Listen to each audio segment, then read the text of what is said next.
একটি গোষ্ঠী তারা ক্ষমতার মোহে পড়ে গেছে। তারা বিভিন্নভাবে সংস্কারের কথা বলছে, তারা বিচারের কথা বলছে, বিভিন্ন অজুহাতে তারা নির্বাচনকে পিছিয়ে দেওয়ার একটি অপচেষ্টা করছে।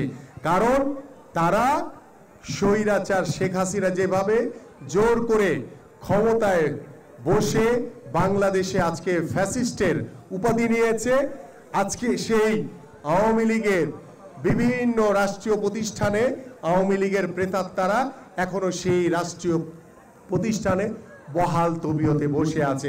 আপনি ক্রীড়াঙ্গনের দিকে তাকান, সেখানেও আওয়ামী লীগের প্রেতাত্মারা এখনো বহাল তবিয়তে বসে আছে। কিন্তু এই আওয়ামী লীগের প্রেতাত্মাদেরকে রেখে এই অন্তর্বর্তীকালীন সরকার সংস্কারের কথা বলছে। তাদেরকে রেখে কখনোই সংস্কার করতে পারবেন না আপনারা।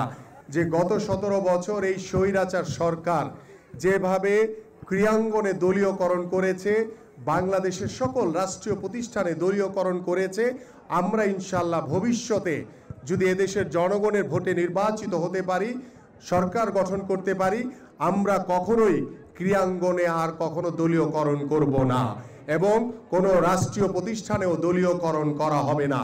কারণ আমরা বিশ্বাস করি খেলাধুলা এমন একটি জায়গা, সেখানে দল মত নির্বিশেষে নিরপেক্ষভাবে যারা মাঠের ক্রীড়া সংগঠক, যারা মাঠের খেলোয়াড়, তাদেরকে দিয়ে আমরা সারা বাংলাদেশের ক্রীড়াঙ্গনটি নতুনভাবে ঢেলে সাজাতে চাই।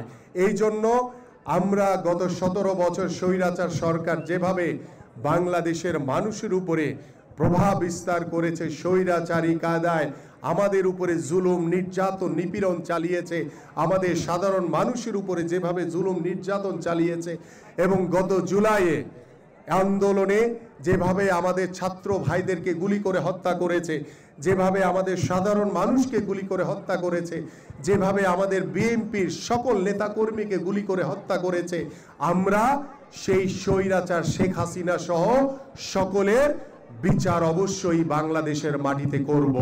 এবং আমরা চাই যে চলমান যে কথাটি রয়েছে যে অন্তর্বর্তীকালীন সরকারকে আমরা কিন্তু সার্বিকভাবে সহযোগিতা করছি। আমাদের সাধারণ মানুষ এই অন্তর্বর্তীকালীন সরকারকে সমর্থন দিয়েছে, কিন্তু আমাদের মাননীয় ভারপ্রাপ্ত চেয়ারম্যান জনাব তারেক রহমান 2023 সালের 13 জুলাই বাংলাদেশের রাষ্ট্র কাঠামো মেরামতের জন্য 31 দফার রূপরেখা দিয়েছেন। আমরা সেই রূপরেখা আমরা প্রায় 2 বছর আগেই দিয়েছি। আপনারা যেমন সংস্কার চান, আমরা অবশ্যই সংস্কার চাই। পাশাপাশি আপনারা যেমন এই স্বৈরাচার শেখ হাসিনার বিচার চান, আর আমরা গত 17 বছর ধরে ভুক্তভোগী নির্যাতন নিপীড়নের শিকার হয়েছি, আমরা আপনাদের চেয়ে কোনো অংশে বিচার কম চাই না, আমরা আরো বেশি চাই যে এই স্বৈরাচার শেখ হাসিনা সহ আওয়ামী লীগের প্রেতাত্মারা যারা বিভিন্ন জায়গায় এখনো বসে আছে, তাদেরকে আইনের আওতায় এনে তাদের বিচার করা।